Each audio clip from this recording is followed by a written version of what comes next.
We want to get perspective from Dave Walker. Dave's been with us many times. The Comeback America Initiative is his group. He is the founder and also the CEO of that organization and joins us. Happy New Year. Welcome back. Happy New Year to you. So was it a Happy New Year, though? I mean, what was your take as the final hours were ticking down and the agreement that finally was forged? Well, first, if we had gone off the fiscal cliff, in my view, that would have been an F. If you analyze the deal that was done, I give it a grade of a D, which is better than an F, but not good.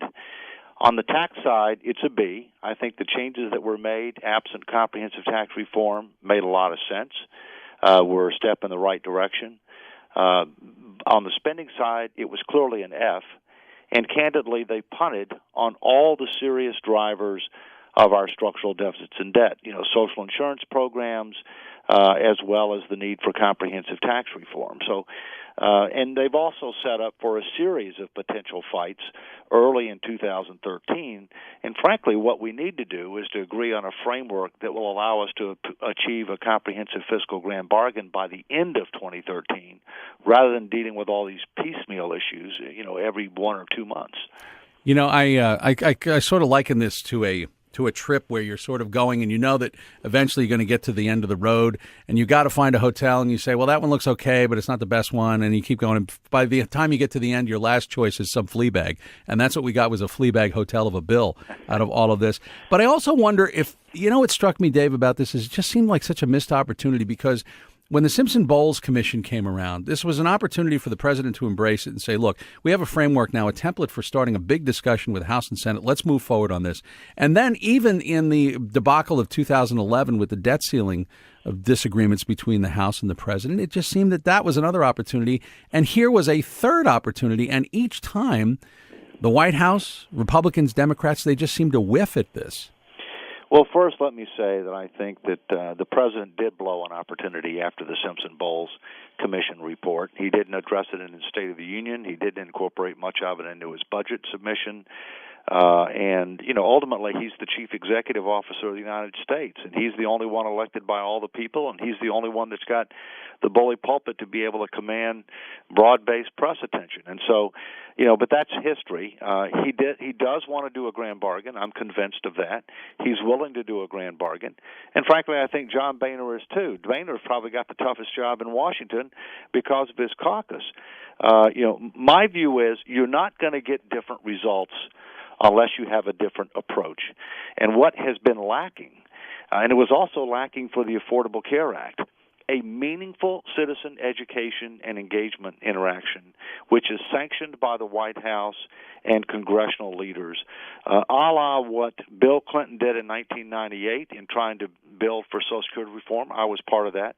A la what the Comeback America Initiative did in September and October, 10,000 miles, 17 states plus D.C., because the bottom line is the people are way ahead of these politicians. They know we're in trouble. They're willing to accept tough choices. They need truth, leadership, and solutions. Mm-hmm. What is, we're talking about now this measure that passed. It's clear that, and I understand that they used the what would have happened had we gone over the fiscal cliff as the baseline, but we're talking about an increase of $4 trillion in the debt over the next 10 years.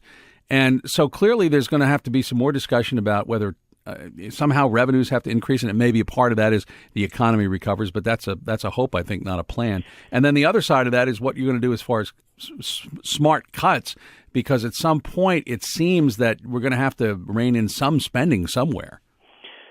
Look, the fact is baselines are BS. They are grossly misleading and can be manipulated.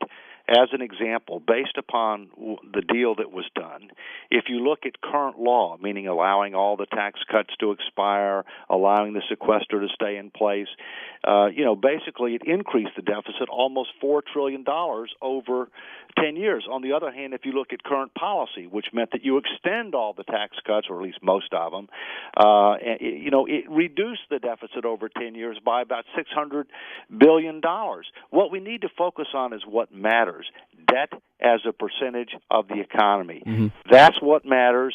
And ultimately what we need to do is to get rid of the debt ceiling limit, substitute it with statutory budget controls like we had in the 90s through 2002, and a credit card limit, a specific debt-to-GDP limit so these people can't unduly mortgage the future of our country and our families. But you're not going to get that until you end up getting a grand bargain. And bottom line, this is primarily a spending problem, and that's why this latest deal was an F on spending. The problem is about 2 to 3-1 a spending problem versus revenues. And by the way, we're going to have more revenues than this deal generated. And candidly, you're not going to be able to protect people that are under $250,000 in income. The numbers just don't work. And so one of the things that our elected leaders need to do, they need to be more honest with people. They're not using expectation management, and they're not engaging the people with the facts, the truth, and the tough choices in a way forward. That's how we get to the promised land. Well, frankly, Republicans are not going to ever embrace the necessity, as you now are characterizing it, to raise taxes on people who are making under a certain amount of money. Well, in many cases, it's not necessarily raising taxes. It's raising revenues, okay? Let me give you an example. 95% of people who voluntarily sign up for Medicare's Part B and Part D programs, physician, outpatient, prescription drugs, 95% get a 75% taxpayer subsidy for their premiums, irrespective of their income and wealth. We're in the middle and upper class welfare business. So you're talking about more means testing, for example? Absolutely. Now, I'm not talking about total means testing, but I'm talking about, look, if you're near poor and you're not eligible for Medicaid, giving somebody a 75% subsidy for Medicare makes sense. But if you're average or above average income, that's ridiculous.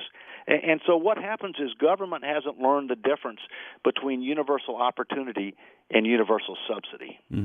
Well, there's a lot more to be worked out, and as you say, this is probably the first, or the first of the year anyway, of many more to come. Dave Walker, we appreciate you being with us. We'll check in with you from time to time. Thanks so much. Great to be with you. All right. Happy New Year.